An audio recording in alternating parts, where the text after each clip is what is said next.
All right, what's up, folks? Lou here with another video. Just woke up about 10, 20 minutes ago, and the first thing that was on my mind was the fear of the Lord is the beginning of wisdom, being only the beginning. It's not something new to me necessarily, but it was running through my mind the comparison, between the fear of the Lord and perfect love. So I wanted to make an entire video about it because I've only touched on it in other videos. Well, I've covered it in other videos, but never in one specific video. So I figured I'd do that. And I'm trying to make this video short, so I may not put in a lot of explanation. All right, you at all times, no matter what I say, you should go and do your own research anyway. So I usually don't expect people to do that, so I'll usually give a lot of the information myself up front first. Do a lot of the digging out and showing you where I got it from because I think I should do that so that you can understand where I got it from because most people have they have prepackaged beliefs already. And if whatever I say goes against their beliefs, they'll just count it out. But if I show them where I got it from, then maybe they'll consider it. Most people still won't because they're prepackaged beliefs, but I'd rather make it even for everyone, or make it easier for everyone actually to see where I'm coming from. But I don't want to do that this time because I don't want the video to go on to be 30 minutes or even, or it'll probably be around 20 minutes, but I don't want the video to go into like an hour. And I can get that way because everything can be broken down so much and has so many references, or as you can see, cross references or whatever. I just don't want to go through all that though. It'll just take too long. So I really just want to get to the point. So I'm going to say the point and then I'm going to show the point. And I'm going to try not to take forever showing the point. So this is my point. The fear of the Lord is the beginning of wisdom. It's only the beginning. We normally read this in its totality as if this is the end all be all. That's like saying that if I wanted to go somewhere and I made a left out of my street and stopped at the corner, that I've arrived. I'm only at the beginning of my journey. You know what I'm saying? I'm on my way to wisdom. I'm only at the beginning of it. I'm not at the end of it yet. The end of wisdom is perfect love. Perfect love casts out all fear. So this is only a placeholder until you get to the end. Most people reside here, and I understand that. It's taught to us over and over and over, very repetitively, that it's good to fear the Lord. That the fear of the Lord is a good thing. It's only the beginning, and I'm going to show you that. I'm going to show you an example of it only being the beginning. It's only the beginning of wisdom. It is not the end. It is not the completion, the perfection, the maturation of wisdom. It's not that. It's only the beginning, which is why perfect love, which is the end, the completion, the maturation of wisdom, cast out all fear. Okay? It's because with this fear, it's impossible. It's impossible. Impossible. It's impossible for you to fully, fully, fully love God with fear. It's impossible. Because though we think hate is the opposite of love, it's actually not. Usually, hate is love for something you deem as being negative.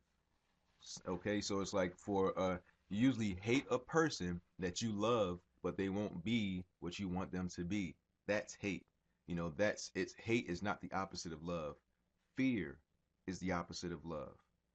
Fear is the absence of love. So if the cup is 50% fear, 50% love, you see what I'm saying? That's the full cup. Or it's 40% fear, 40% 60% love.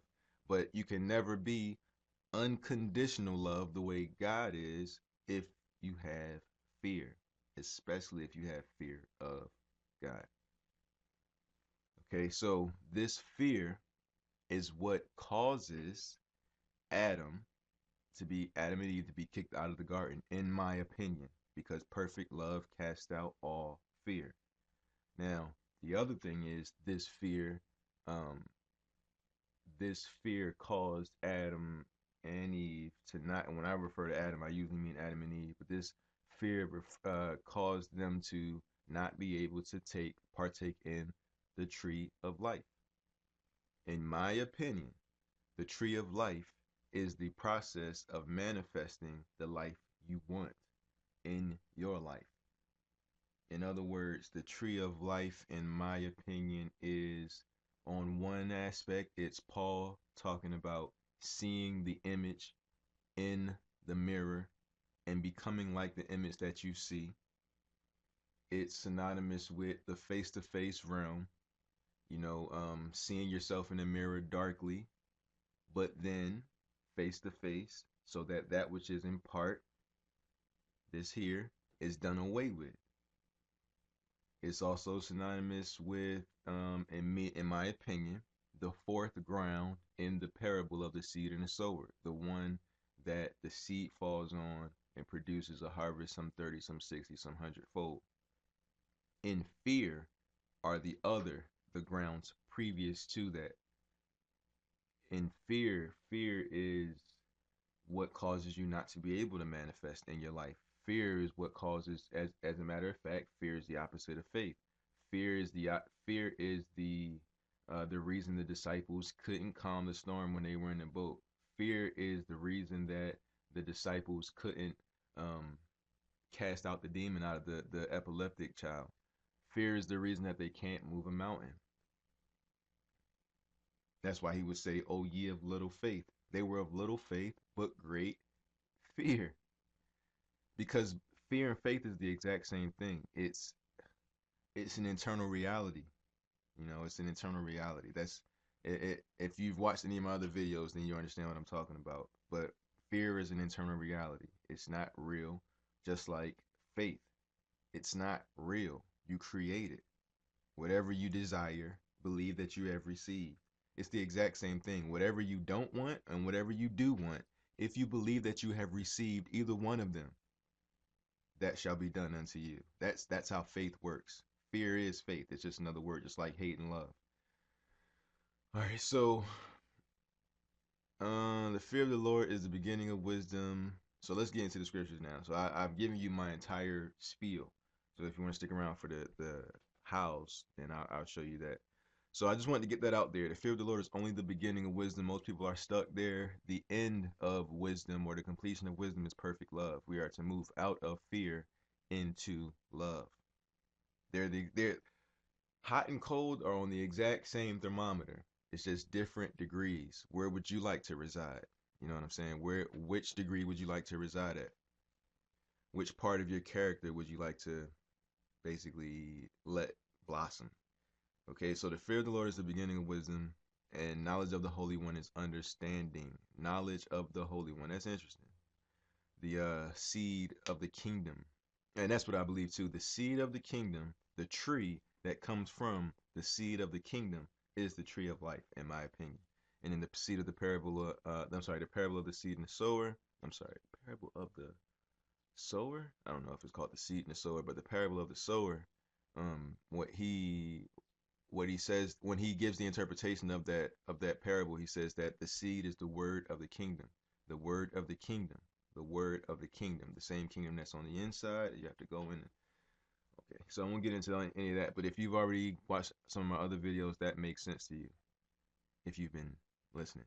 Okay, so let's get into Genesis 3, and I'm going to show you what I'm talking about. So here's where they eat from the tree. Remember the tree of the knowledge of good and evil, not the tree of good and evil, not the tree of good and evil, the tree of the knowledge of good and evil, the tree of the, exactly, knowledge.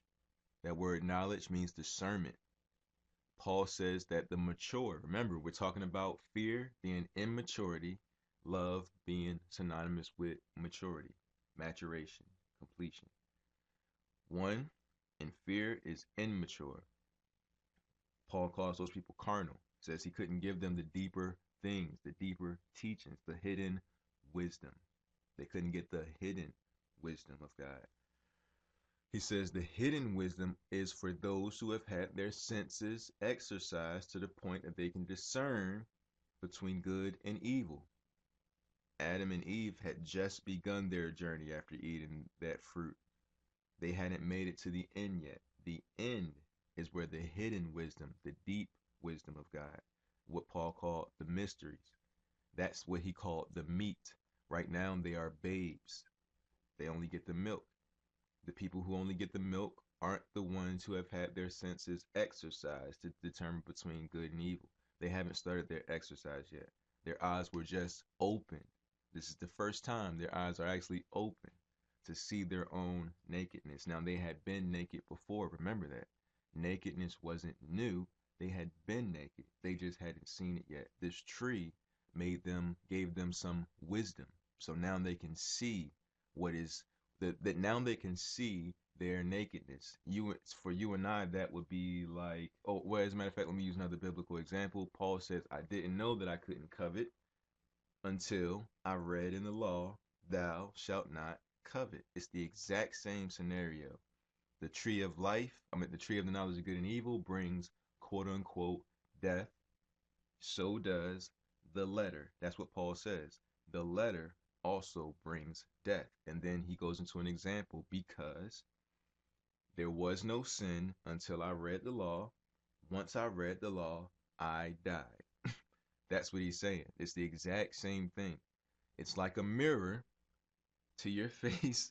It's like a mirror, right? It's just like what Paul was saying. It's like a mirror to you, and you see all of the shit, all of the shit that you don't like, because it wasn't God who hid from Adam because he was naked.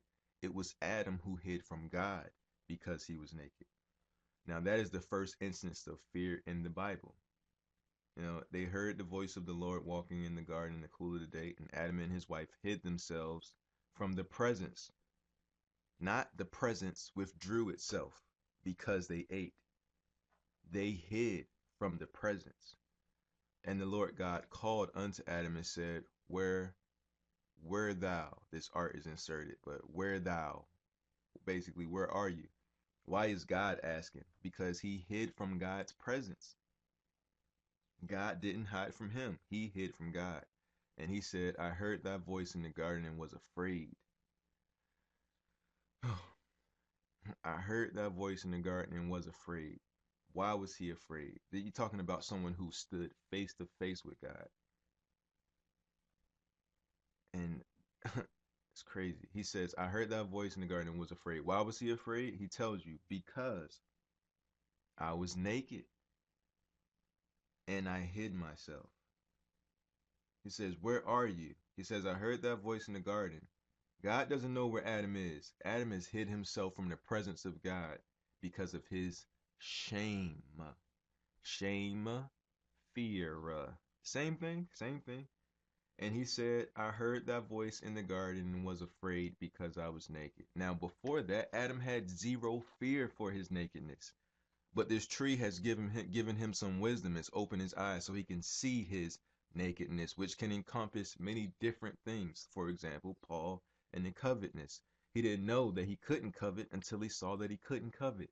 Once he saw he couldn't covet, he realized he was a coveter and he was ashamed. It's the exact same thing. It's the exact same thing. And he said, I heard that voice in the garden and was afraid because I was naked. That's why he was afraid, because. Now, let's see what the tree did for Adam. And he said, God, this being God, who told thee thou wast naked? Hast thou eaten from the tree where I commanded thee that thou should not eat?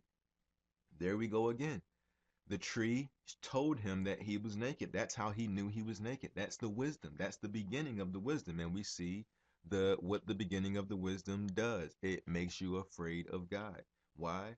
Because of the shame of what you see in yourself. Even though God walked with you the entire time while you were naked. That's why fear and faith is the exact same thing. They are both inner illusions that you create that affect this outer reality.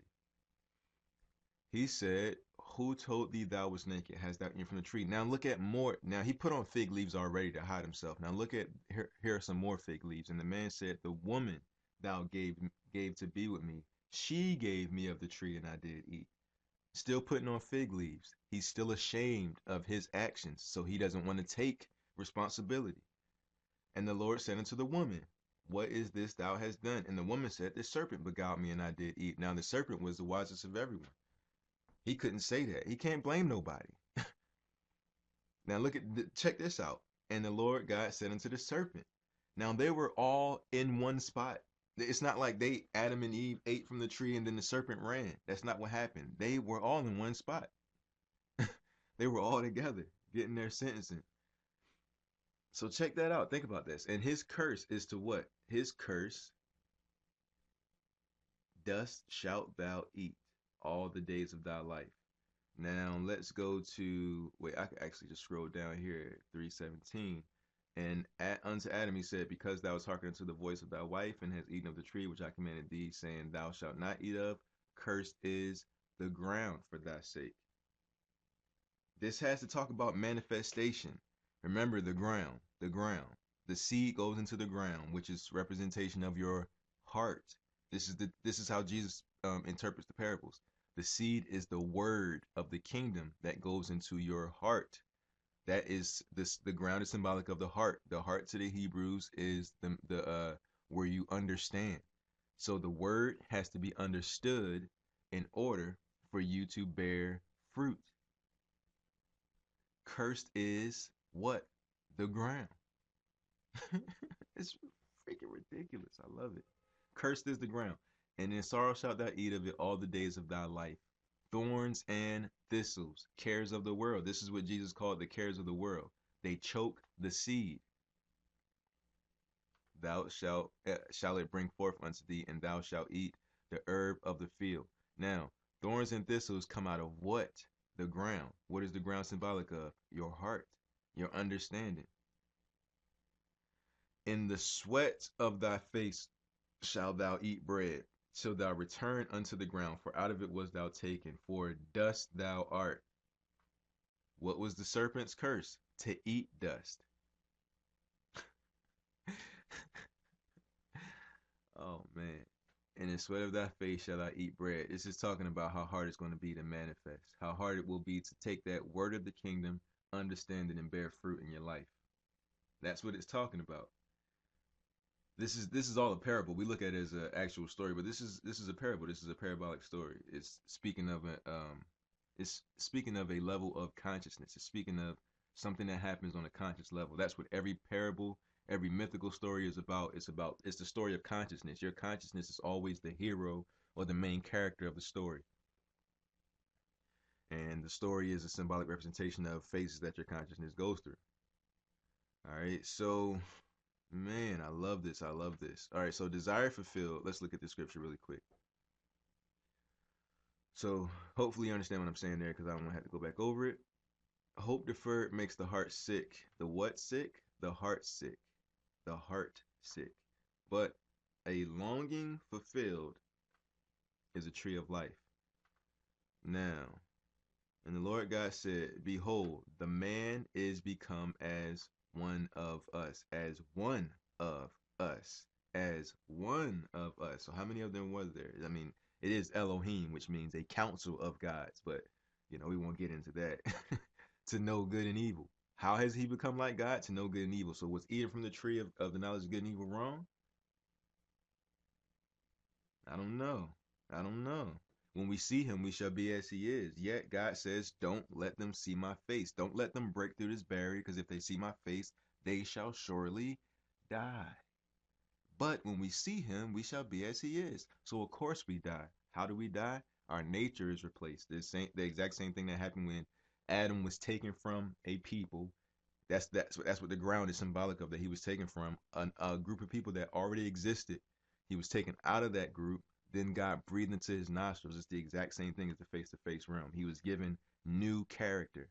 The old me has passed away. Behold, all things have become new. You already know this. You just haven't seen it this way. To know good and evil. That's how he become like God. That's what the tree does for you. That's exactly what the law does for you. It's only the beginning, though. It's only the beginning. The letter is the beginning. The spirit. The Paul makes the same comparison.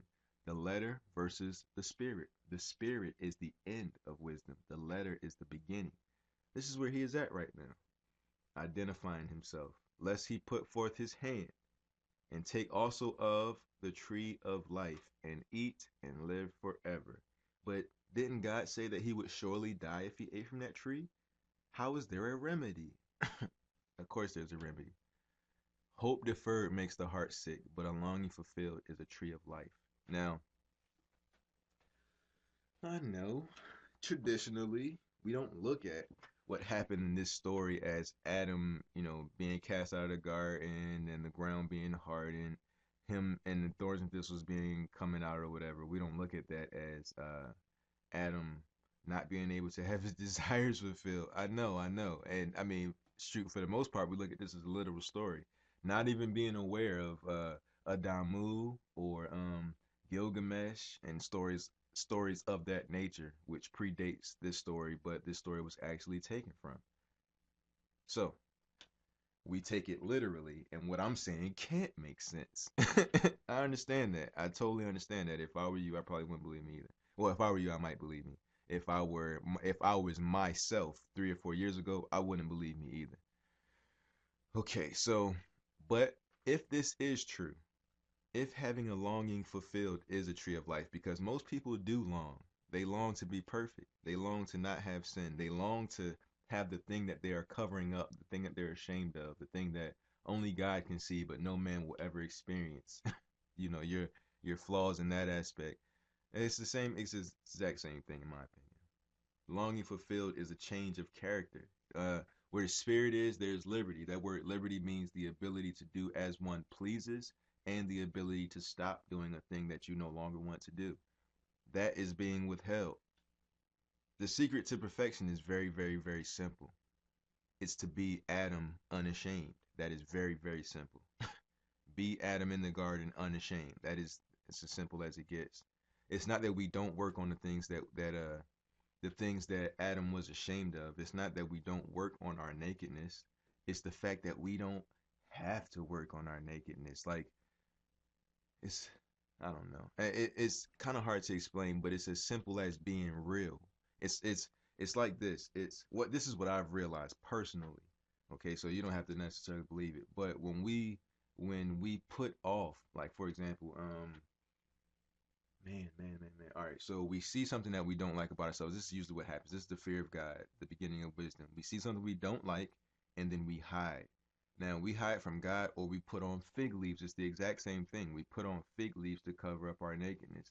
That's how most people act in church. They act perfect already. They act as if they've already arrived. They've seen the end, and then they simulate that character. They pretend to be that. When in all actuality, if they were just who they were, then it would become very apparent how to change. Most people see a thing, they cover it up with fig leaves, and they never re-examine it. They think that denial of it will make it go away, or they think that not acting like an ass will make them less of an ass. It doesn't. It just actually it defers how long it'll take for you to get over being an ass. If you were to just be an ass, eventually you would get to the point where you would have enough experience as an ass to know how not to be an ass anymore. It's very simple. It really is.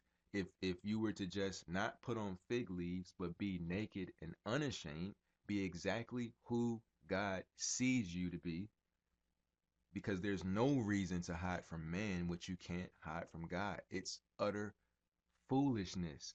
You put all this energy into to putting on a different face so people don't see what you truly are. And it doesn't even have to necessarily be like, yeah, I'm a pedophile. I don't want people to know. It can simply be, I don't even like that dude over there, but it's not Christian like for me to dislike.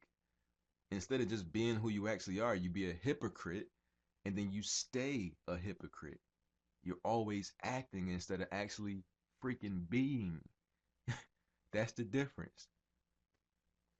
That's the difference, man. And it's crazy because we look at it this way. We look at it this way. Don't and you might not be familiar with the scripture, but it talk when Moses went up on the mountain to see God. God said, "Don't let the people come up. Build a barrier that they can't get past. If they come past that, they'll be killed with an arrow or stoned. Basically, they'll be killed. If they break past that and they see me, I will kill them." But it was more important for them to be alive than to actually see God. And that's what Jesus talks about when he says, if you try to save your life, you actually lose that shit. That's crazy. But that's what people try to do all the time. You can't see God and live, but when we see him, we'll become like him. But we'd rather stay like us and live than to die to become like him. That's what Satan was telling them. He was, well, I don't want to even say that was Satan, but the serpent, we can say it's Satan if you want. It's still his job to eat flesh, eat dust. That's what he was trying to tell her. You won't surely die. You'll become like God. That's death. That's the death that you are trying to avoid here, Eve. The process of them being put out into the wilderness or put out of the garden into the place where they were from, that, because remember, that's where they were from. They were taken from outside of the garden and put in the garden. They weren't created in the, well, he wasn't created in the garden.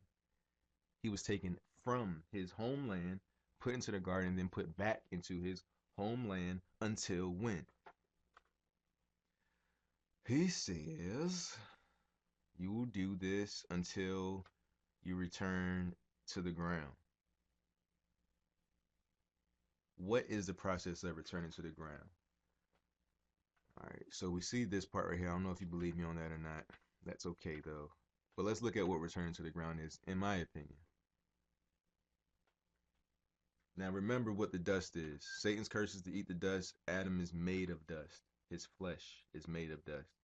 Simon, Simon, let's actually go to the chapter. Hopefully somebody likes this and is bringing some type of freedom. Damn, it's 30 minutes? Okay. It's longer than I expected. It's not what I was trying to do, people. Trust me. I don't try to hold you here long. I wish I could just wrap this stuff up in like 5 minutes. But most people wouldn't believe me. I have to, show you where it's from. The plot to kill, the Last Supper. What was I looking for again? Right. Here we go. And the Lord said, Simon, Simon, behold, Satan has desired to have you, that he may sift as wheat. That word sift, it means to riddle. What is a riddle? It's a parable. Oh, that's what Jesus did all day, bro. It's like how you remove the flesh. But I won't even get into that right now. Just think about that, though. This word sift means to riddle. What is a riddle? It is a question. It is a proposal, actually. It's a proposal. If you have the answer, you become engaged. It's amazing.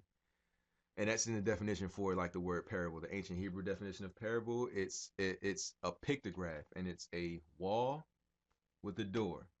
When the wall is open, I believe it's chayada, chayada, chaya, chet, chet is the first word, which means wall. Da is it means door. It's dalit, chayada, chayada, chaya. All right, so I don't even want to get into all that, but it's basically, it means like a wall. In its ancient Hebrew, it means a wall with a door in it. The wall is the question. It separates the person who asks who proposes the riddle and the person who hears the riddle.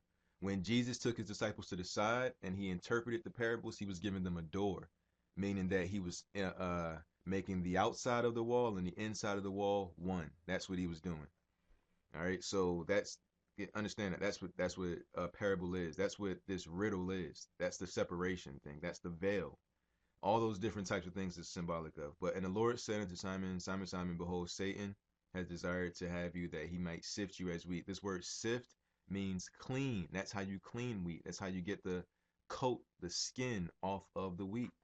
What was Satan's job? What was the serpent's curse?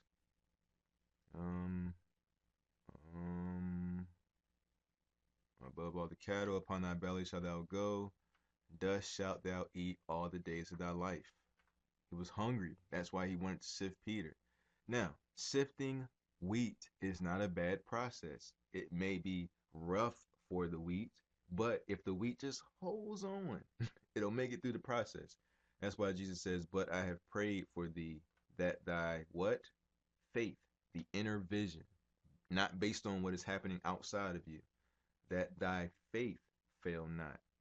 And when thou art converted, that's what returning to the ground is. Where'd it go? Curse to the ground for thy sake, till thou return to the ground. That's the exact same process when thou art converted. It's the exact same story. It's the exact same story with Job as well. It's the exact same story. Satan is in the garden. How is he in the garden? That word garden is a hedged garden. That means that it's protected. Nobody can get in. But Satan was already in there. How is Satan asking Jesus to have Peter? Because he let him in the garden. He didn't say, you can't touch them. He says, I've prayed for thee that thy faith fail not. And when thou art converted, I already believe in you, Jesus. I just told you. I just told you who you were. I just told you you were the Son of God. When you are converted, strengthen your brethren. And look at this. Peter says he doesn't even know where he is. He can't even see his own nakedness. You understand what I'm saying? And he says unto him, Lord, I'm ready to go with thee both into prison and to death. He doesn't even see his own nakedness. That's why Satan has to come and open his eyes. And he said, I tell thee, Peter, the cock shall not crow this day before thou shalt thrice deny that thou knowest me. That thou knowest me. Depart from me, you workers of iniquity, for I never knew you. Paul talks about knowing yourself, being looking in the mirror and seeing who you truly are. Okay, so hopefully that makes sense, so we can move on to the next thing. Genesis 17, and the sower went out to sow. Let's look at this one. Let's go to the actual chapter, because this is the process of your desire being fulfilled or you being denied the tree of the knowledge of, it's the tree of life. It's like the tree of knowledge of good and evil is the diagnosis, and the tree of life is the remedy.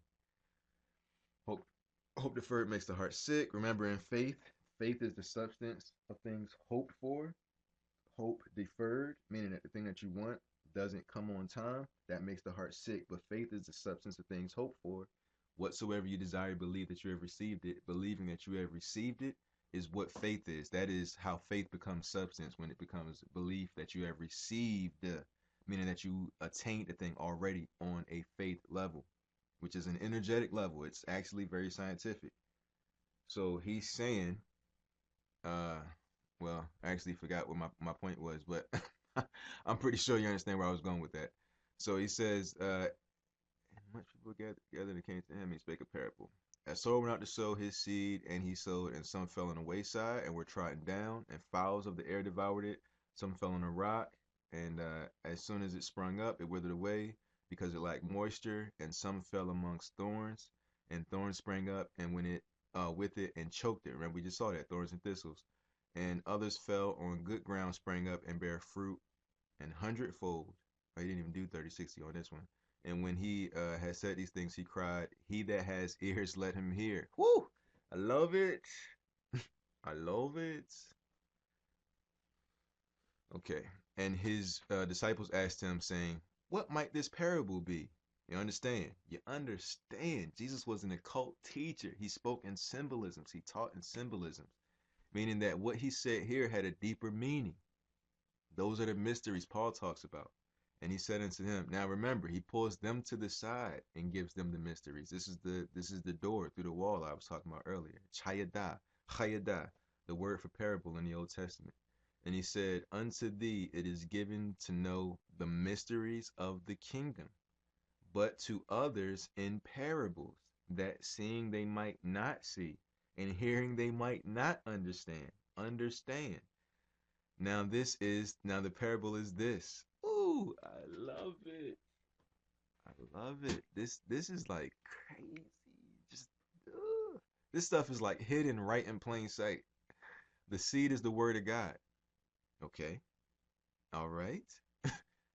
Those by the wayside are they that hear, then cometh the devil and take away the word out of their what? Hearts. But where was this stuff sown at? In the ground. And what was the seed? The seed is the word. The heart is the ground. Lest the fowl is the devil. Lest they should believe and be saved. Now, what is salvation? It is this. It is when I'm sorry. I just be acting crazy sometimes. But a longing fulfilled is a tree of life. That's what he's talking about. That's how they would be saved. All right, where were we? Let's see. Let's see. Let's see. He that has ears, and that's what that means. He that has ears, let him hear. The one who actually understands the interpretation of these parables, let him hear what he's actually saying. Okay. Now, lest they should believe and be saved. Salvation. What? Oh, oh, goodness. Be saved from what? Their nakedness? Their shame? Which one is it? The fear? And they on the rock, they are they that hear and receive the word with joy. And those have no root, meaning that these are also hypocrites right here. They have never actually done any internal change. They receive the word for a while, with which for a while believe, and in time of temptation fall away, because there's no actual internal change. That's what I'm talking about. We run from temptation. Now check this out. It says that count it all joy when you fall into diverse, I believe it's diverse temptations, but it might be trials and tribulations, not temptations. But I know that there's one where it says that no man can be tempted. It basically says you can't be tempted. Only you can only be tempted if if you actually wanted to do the damn thing in the first place. That's the only way you can be tempted. You can't be tempted to do something you never wanted to do. You can only be tempted to do something you do want to do. The devil can't tempt you at all. All he can do is put options in front of you and say which one of these is your secret sin. Which one of these is the you that you pretend not to be. That's what temptation is. Temptation is a very good thing. It lets you know where you actually are. Yet we try to deny that we have those temptations, or that we look at that thing and say, no, that's evil. I don't want to partake in that. And then we try to hide, put on our fig leaves and have shame because we actually like that thing and we want to participate in this ratchetness or whatever it is. You don't want to, be that person, so you put on fig leaves. But temptation shows you exactly who you are on an inner level. It shows you that you would deny Christ 3 times before the cock crows, and you don't even know that. You think that you would die for him. You don't even know this. You don't even know who you are. That's why you have to know yourself. That's what Paul talks about, becoming known, knowing even as you are known. Okay, and these have no root, which for a while believe, and in time of temptations fall away. And that which fell among thorns are they, which when have heard, go forth, and are choked with cares and riches and pleasures of life, this life of life, and bring no fruit to what? Completion, perfection. But that on the good ground, the what ground? The functional ground, the tob ground. I don't know what good means in Greek, but tob ground are they which in an honest and good heart. Now this is probably not the King James version. I don't know if it says honest and good, but which in an honest and good heart, which makes perfect sense, the one that is naked, having heard the word, keep and bring forth fruit with patience. I pray that your faith fail not through this sifting of Satan. It's the exact same thing. This is talking about 4 different grounds, if I counted that correctly. 4 different grounds, 4 different hearts, 4 different understandings, 1 type of word, 1 type of seed. That seed brings forth fruit from a tree, the tree of life. It's the remedy to the tree of knowledge of good and evil, because where is the remedy for sin? And that's what Paul says. He says all the letter does is show you where your sin is. That's why it brings death. Just like the tree of knowledge of good and evil. It shows you where your sin is. It shows you where you're not. And really the sin is all according to where you want to be. That's why God asked Adam, where are you? Where are you now? Now that you know this, where are you? Where are you? Now that you truly know where you are, Peter, where are you? That's what he's saying. But we hide ourselves from shame. We condemn ourselves like Judas, who went and repented and then went and hung himself. That's what we do. We self-condemn ourselves. Okay. Now, do do I want to go to somewhere else? Perfect love, cast. Yeah, let's go ahead and just read this.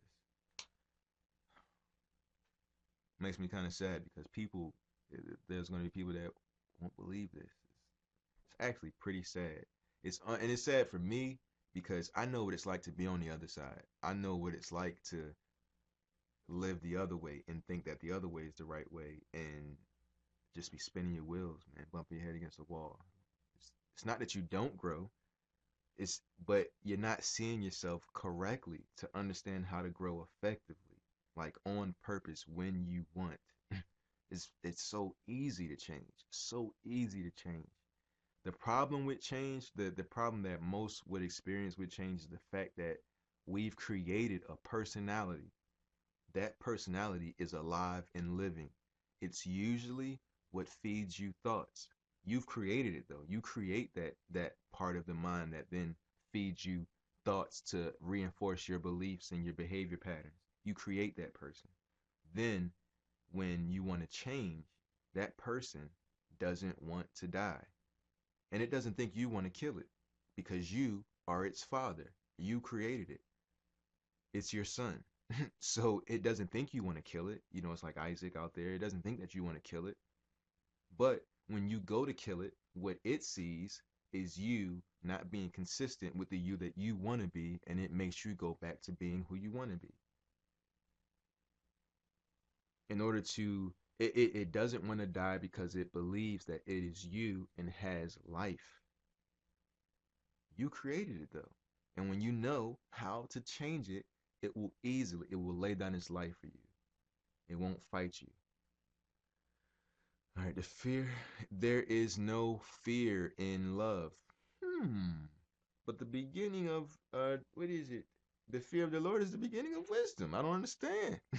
There is no fear in love, though, but perfect love drives out all fear. Wait a minute. Wait one freaking minute. Weren't the man and the woman driven out of the garden? Okay. I'm sorry. I don't mean to be like, an asshole about it, but I have to make it sound apparent. You know what I'm saying? If I just say it, you might miss what I'm trying to say. Because fear has to do with punishment. The one who fears is not made perfect in love. Damn. Well, that says it plainly. The one who fears is not made perfect in love. The fear of the Lord is the beginning of wisdom. The end of wisdom is here. When you don't have fear anymore, you're made perfect in love. Perfect love drives out fear. Why does it do that? Because fear has to do with punishment. This fear is fear of punishment. That's why Adam hid from who? He didn't hide from Eve. She can't do shit. He didn't hide from the serpent. Serpent can't do shit. He hid from God because he's like, oh shit, I'm naked. He didn't hide from God because he ate from the tree. He ate from God because he was naked. Because when God asked him, where are you? He says, I hid. I heard your voice in the garden, and I hid because I was afraid. Not I hid because I ate from the tree. He says I hid because I was afraid, because I was naked. Not I hid because I heard your voice and I ate from the tree you told me not to eat from, and I knew you would know that, so I hid. He says I hid because I was naked. I was afraid because I was naked. He hid and was afraid because he was naked. Perfect love casts out all fear. Why? Because fear has to do with punishment.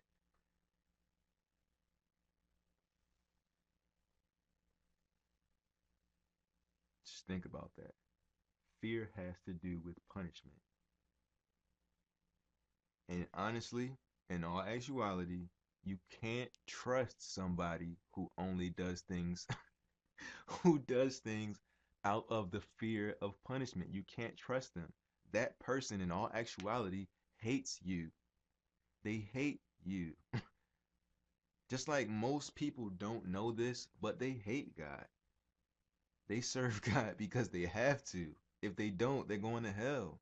That's why they serve him. And you can't love somebody that you would think is going to send you to hell. You can't fully love them. You can't fully love a person that you also fear.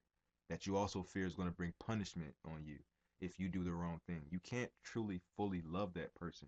That's why God can't have that in his presence. That's why he has to push them out. They have to go out there and return to the ground. Then strengthen your brethren, Peter. It's the exact same thing. Once you are converted, strengthen your brethren. Once you return to the ground, return to the garden. There's a cherubim with a flaming sword to keep you out. What does that mean? What does that mean? It means fear keeps you out of the garden. That's what it means. Because fear has to do with punishment. The one who fears is not made perfect in love. And there's nothing wrong with not being made perfect in love. You just need to know where you are. If you think fear is the end all be all because it's only the beginning of wisdom, then you're going to stay there. But this is the end of wisdom, perfect love. Because fear has to do with punishment. Perfect love, there is no punishment. There is no condemnation to those in Christ. Christ is the opposite of the letter. There is punishment for those under the letter, but there is no condemnation for those in Christ. Because those who are in Christ realize, one, and this might kill the entire thing that I've just said to you, because most people don't want to hear this shit.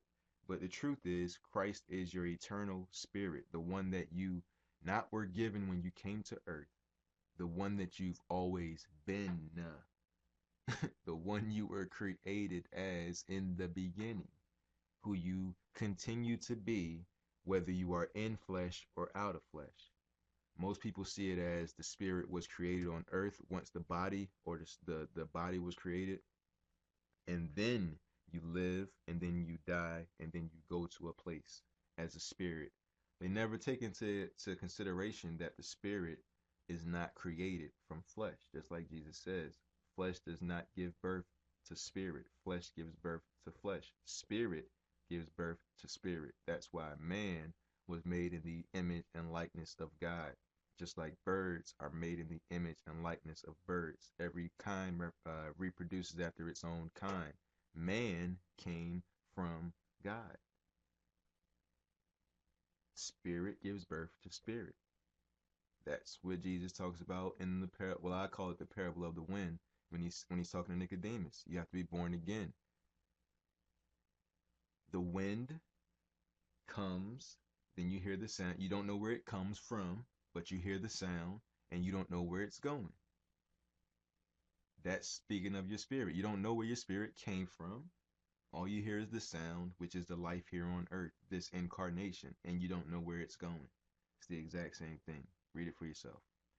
All right, that's the end of this revelation, I guess I'll call it.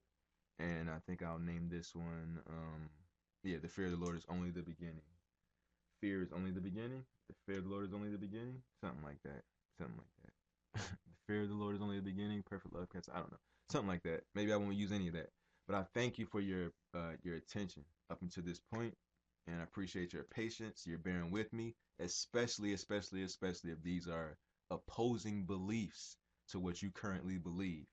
I appreciate you taking the time out to hear what I had to say all the way to the end, whether you choose to believe this or not.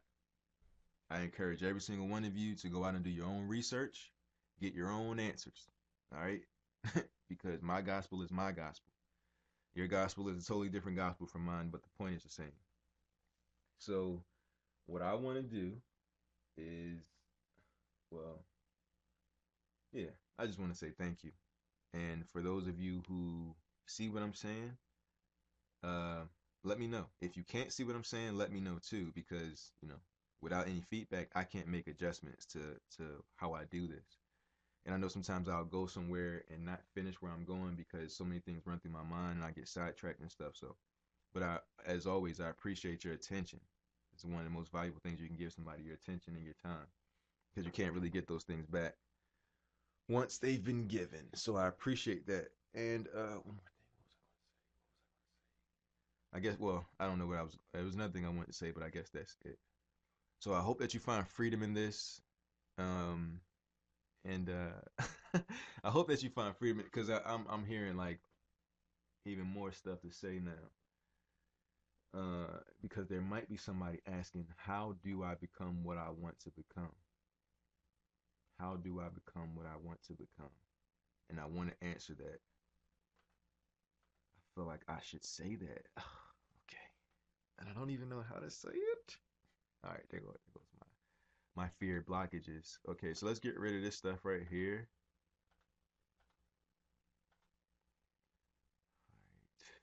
Oh snap! Thank you. Okay, let me see if I can find this real quick. The secret. I haven't looked at this in a long time. I haven't looked at this in a long time. I'm about to show you how we become. This is awesome. Okay, so whoever's still with me, I really, really, really appreciate your attention here and staying with me. So I'm assuming that if you're still watching this, you want to learn how to become like God, how to change, how to go from who you don't want to be to who you want to be. Let me look at one more too. I'm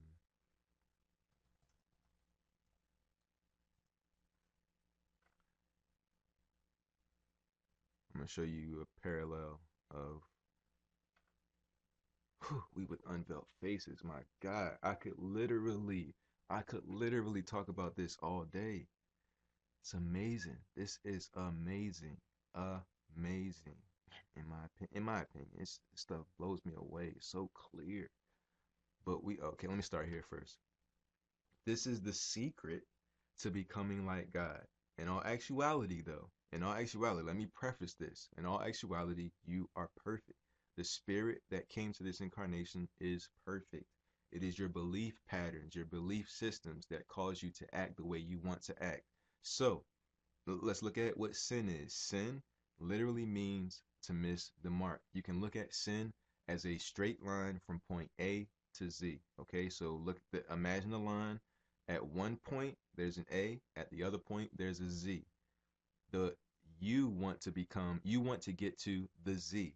That's called righteousness, taking a straight path. That's why God says, walk the straight path without going to the left or the right. Because if you deviate, you don't end up where you want it to go. All right. So from A to Z is righteousness. Sin is when you deviate. And it's not sin against God, it's sin against the God that is you because you are not being who you want to be. That's sin. Okay? Sin is when you are not who you want to be. Period. Whether that person is like God or whether that person wants to be a basketball player or whether that person wants to learn how to play the oboe, whatever it is, sin is when you are doing things that aren't conducive to you becoming the person that you want to be. Period. That's what sin means. It's an archery term. It literally means how far from the target is the arrow. That measurement in between is called sin. Okay? All right. The secret things belong to the Lord our God, but the things revealed belong to us and to our children forever, that we may follow all the words of this law. What? Let's read that again. The secret things belong to the Lord our God, but the things revealed, that literally means apocalypse, apocalyptos, removal of a veil. The things are secret because they are veiled. When they are unveiled, like when they're veiled, they belong to God. When they're unveiled, they belong to us. I just saw something there that gave me a chill. Went right up my little left shoulder here. The secret things belong to the Lord. Oh God. Crazy. Oh, I love it. I love it. I love it. Okay. I'm sorry. Us. Ooh. Oh, thank you. Thank you. Thank you. Oh. Oh my goodness. I'm sorry, y'all. Oh, I could tear up right now. Man, I never saw that before. The secret things belong to the Lord our God, but the things revealed belong to us. It's the exact same thing because the Lord our God is us veiled. Man is the parable of God. Remember, man is the parable of God. Parables are mysteries veiled. When the veil is removed from the mystery, it is us. So, oh man, that's not even the point that I was trying to make at first. The secret things belong to the Lord our God, but when they are revealed, they belong to us. They've always belonged to us because we are the Lord our God. We are that same being, same essence. The word that was in the beginning is us. and it is also God. It's the exact same thing. The secret things belong to the Lord our God, but the things revealed belong to us. The things revealed are the secret things. They belong to the Lord our God, but they belong to us too. It's just that we can't become. Okay, so it doesn't make sense unless I say this. Unless I go here first. Where's the King James? That's most people have. But we all with open face. That means unveiled face, because it's comparison with Moses, who put the veil on his face. Unveiled, unveiled, same exact thing. Whew. Sorry, but we it's crazy. With open face, beholding as in a glass. That word glass actually means mirror. So maybe I should have read. Oh, it says mirror here. Unveiled face. Okay, thank you, New American Standard Bible. Maybe you're not that bad. But we all with open face, beholding as in a mirror. I'll just read it here. But we all with unveiled face, beholding as in a mirror the glory of the Lord. The glory of the Lord, the thing Moses wanted to see. Remember, he wanted to see God's glory, then he came down with the veil on his face because he saw the glory. He wanted to see God's glory, came down with the veil on his face, and being transformed into the same image from glory to glory. You understand what he's saying here? You understand what he's saying? What do you see in the mirror? You see your face in the mirror. He's saying we see the glory of the Lord in the mirror, and then we're transformed into what we saw in the mirror. From revelation to revelation, or unveiling of face and beholding glory, to unveiling of face to beholding of glory. That's the process of becoming like what you want to be. We're transformed into that same image from glory to glory, just as the Lord, the Spirit. This Spirit is the opposite of the letter. That's what he's talking about. This whole chapter is one comparison between the letter and the Spirit, the letter and the Spirit, the letter and the Spirit. The veiled face is the letter. The unveiled face is the Spirit. It's the exact same thing. See, that's what I mean when I say the secret things belong to the Lord. But when they're revealed, they actually belong to us the entire time. It's the exact same thing as saying, but we, with unveiled face, right, behold the glory of the Lord, and then we're transformed into that exact same image. That's how we do all the words of the law. Very, very simple. See, and this is the opposite of the letter. Remember, the letter brings death. But then there's the tree of life, which is the desire fulfilled. The letter brings death. It shows you your nakedness, and then you hide from God. That's the fear, the beginning of wisdom. But how do you actually go on to transcend that death of your nakedness, of you now seeing your nakedness? How do you transcend thou shalt not covet? Oh man. Wow, wow, wow. Oh, and I'm sorry. So that's what it means that we might follow all the words of the law. And this word that we might follow actually means become or do. That we might do all the words, it also means to become all the words of this law. Remember where God said that he wanted to, or the new covenant in Jeremiah 3:30, like 33:3 or 33:31, something like that. 31:33. I'm so sorry. I'm sorry. Don't believe anything that I just said about the numbers. It's somewhere in Jeremiah, the new covenant, where he says, I desire, he says that he wants to put the law in your hearts. Remember where the word of the word of God goes, that seed goes into your hearts and in your mind. That's how you become. He's talking about a change of character with who the person is, how they think, and how they understand. Change their understanding, which changes their mindset. That's what he wants the law to be. He wants it to be your nature. But how do you actually do that? You don't do it by reading the book and saying, this is the do's, or these are the don'ts. Thou shalt nots, thou shalt nots. That only brings death. The life comes from revealing the secret things. These secret things is what Paul is simultaneously calling knowing yourself. When you know how you work, it's very easy to change. Very easy to change. That we might become the law. That we might become the law. And that the new covenant goes on to say, you know, he wants it in their hearts and in their minds, and he says that no man will need to tell his neighbor or teach his neighbor about God, because they will all know God for themselves. selves. No man will need to teach you about God because no man literally needs to teach you about God. The only thing that might need to happen is an awakening. God's probably been speaking to you this entire time. Like God was speaking to Pharaoh, gave him two very important dreams to tell them the future of his kingdom, and he could not understand them. He couldn't understand them. It wasn't that God wasn't speaking, it was that he wasn't understanding. Was he a holy man of God? I doubt it. I doubt it. No, I don't know it for sure, but I doubt he couldn't even understand what God was saying to him, so I doubt it. Okay, so what I just told you was really surface level. It shows you the pattern. It's through revelation of what the secret things that belong to God.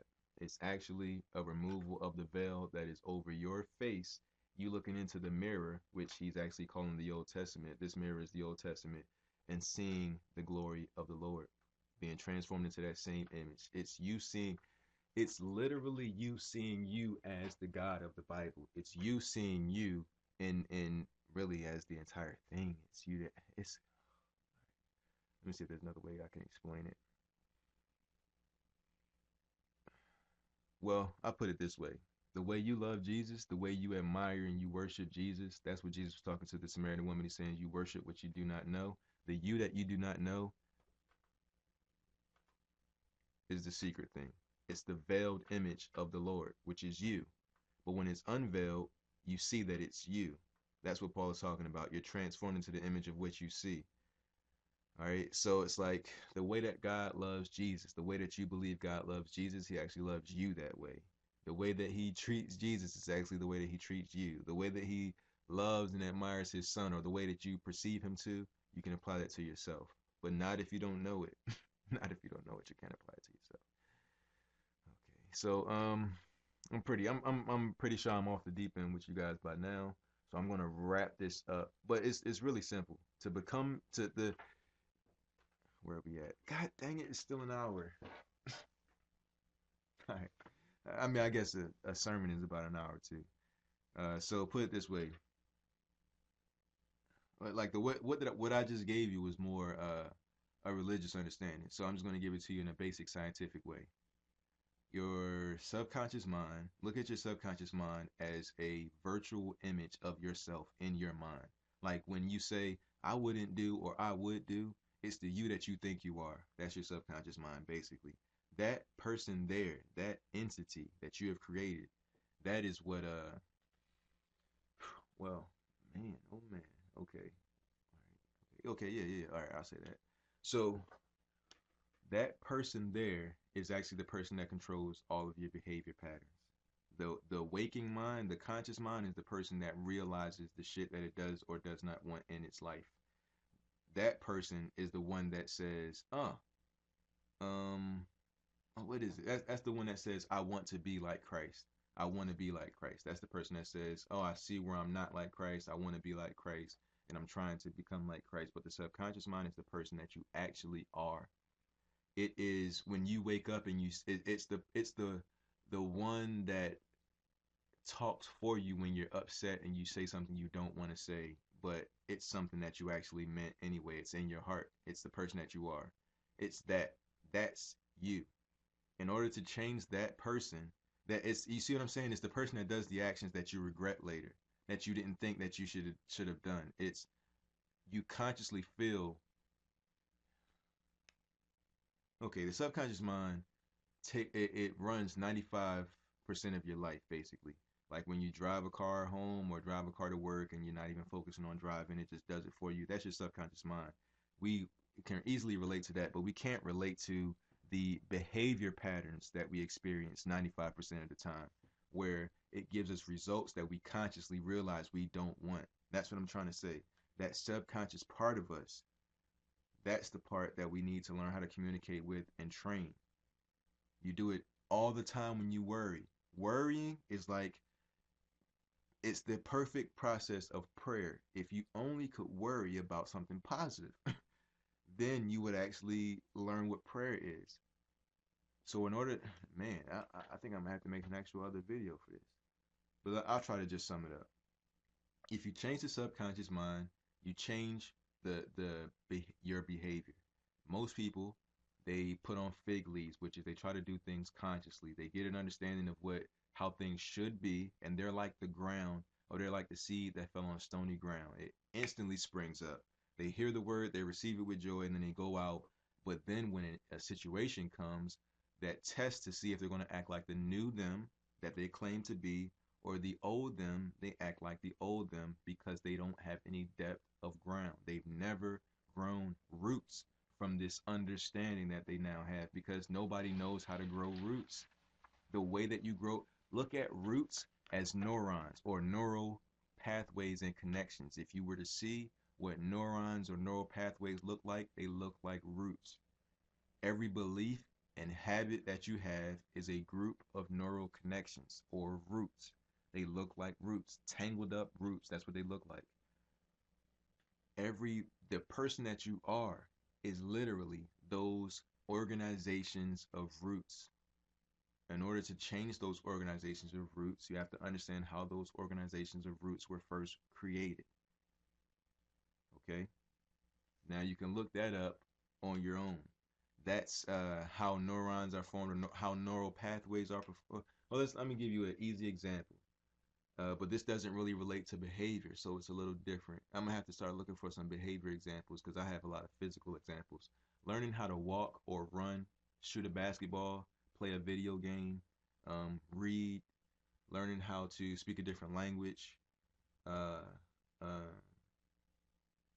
let's see, learning how to dance a certain dance, those types of things.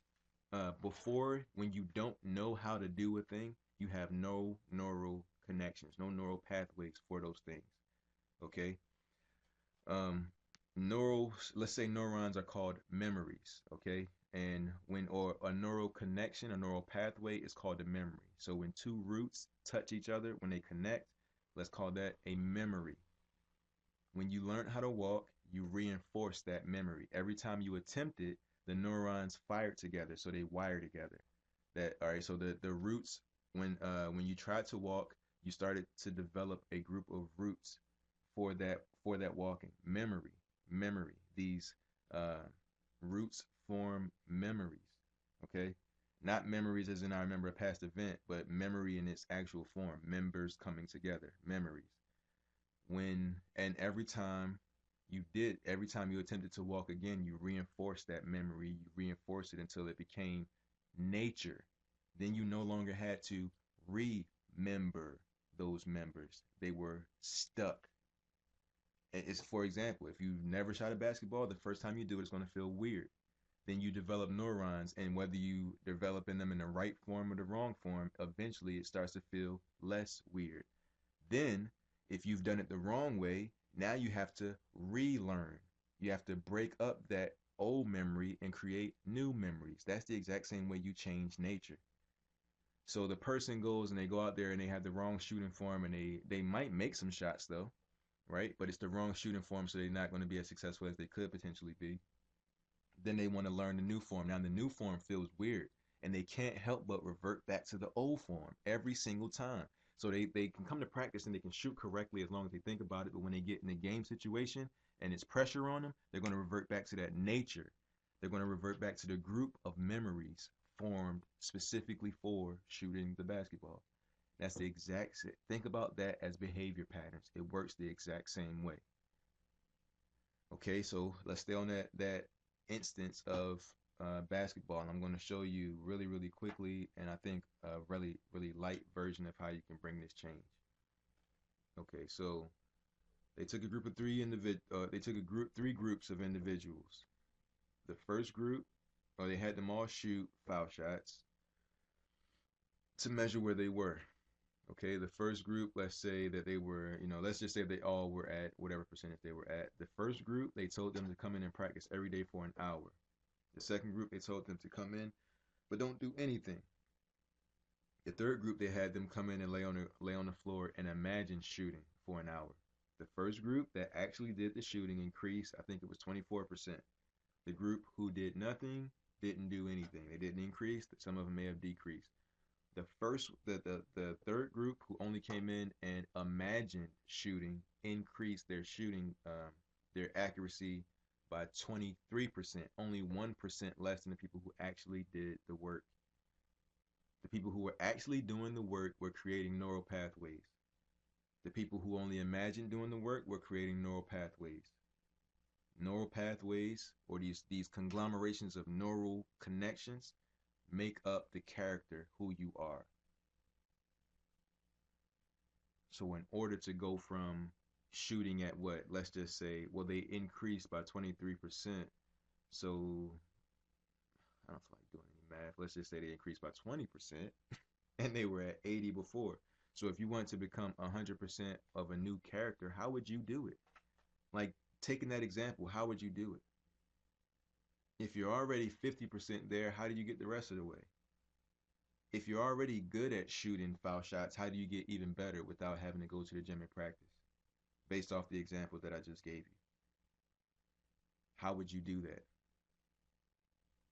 How would you create neural pathways the same way you did walking, but in your mind? How would you do it? Well, they did it by imagining that they came to the gym. Well, they came to the gym and they did that by imagining that they were standing at that line with an orange basketball in their hand. They probably bounced it a few times and then shot it, made some, missed some, made some, missed some, or shot perfectly every single time in their mind. It's a beautiful thing. It's the reason why Jesus would go off and pray by himself. It's the reason why true intercessors and prayers can go and pray for hours at a time. It's not because they go somewhere and they get on their knees and they start asking for things. It's not that they go somewhere and they petition for things. They go somewhere and they live a life. And that life becomes it becomes neural pathways and connections that then translate into behavior, physical behavior. It's very simple. But first you have to know how you work. All right, so I'm sorry. Well, I don't apologize. Whoever is at the end of this video, you obviously needed this, so I appreciate your attention and patience once again. I don't mean to make these very long, but as you can see, it's a lot of stuff. It's a lot of stuff, and the majority of this is new to people, so I can't just make conclusions because I know what it's like to hear someone who just makes their conclusions but doesn't tell you how to get there. You just instantly say, well, I don't agree, and I don't have a reason to agree, so I disagree, as opposed to saying, oh, well, I disagree, but I understand where he got that from. Because later on in life, now that your reticular activating system is open to this, later on in life, you may see things that go with this. Or when you go back to read something, you may remember this context, and that might change what you saw. So that's why I do it this way. All right. Man, I know what it's like the ministry that I was with before I took another step. I feel like I took another step in my spiritual evolution. The ministry that I was with, man, they called us all types of names because we believed differently than the average Christian did. But we could back everything up with scripture. We could back it up with the Hebrew definitions, the Greek definitions. We could show you where we got it from. We didn't just pull it out of our ass. We actually researched it. We searched it out. But because of their prepackaged beliefs that come with their denomination or their perception of the book, when they heard what we had to say, they would instantly just call it wrong. That's another gospel. That's what they would say. Or, well, what was it? If any miracles happened in our church, they were lying signs and wonders, and we were a cult, and all that type of stuff. But what do you think Jesus and his 12 disciples were? You have heard it said that thou shalt do this, but I say, how many times have you said that? Or how many times would he ask people questions based off of scriptures and their understanding of scriptures and then go and say, no, actually it means this, and it was only like him and 12 people doing that. They probably called them a cult too. All right. Thanks, folks, for your attention. Always, always, always much appreciated. I don't do this for nothing, but I also go back and watch the stuff myself because this is my inner letter. This is my spirit communicating with my body. This is how the personality Olu gets revelation from the divine aspect of Olu, the aspect of me that has always lived, that is eternal, that will live forever. The one that was there in the beginning with God, the word that became flesh is my spirit. That spirit has immense, it is the secret things that are veiled. it is what we call the Lord our God until we look into the mirror and say, holy shit, that's me. That's me and my children. So, yeah. All right, folks. All right, because I literally can talk about this stuff all day, but I won't do that to you guys. All right, so I'll see you in the next video. I appreciate your time, folks. All right.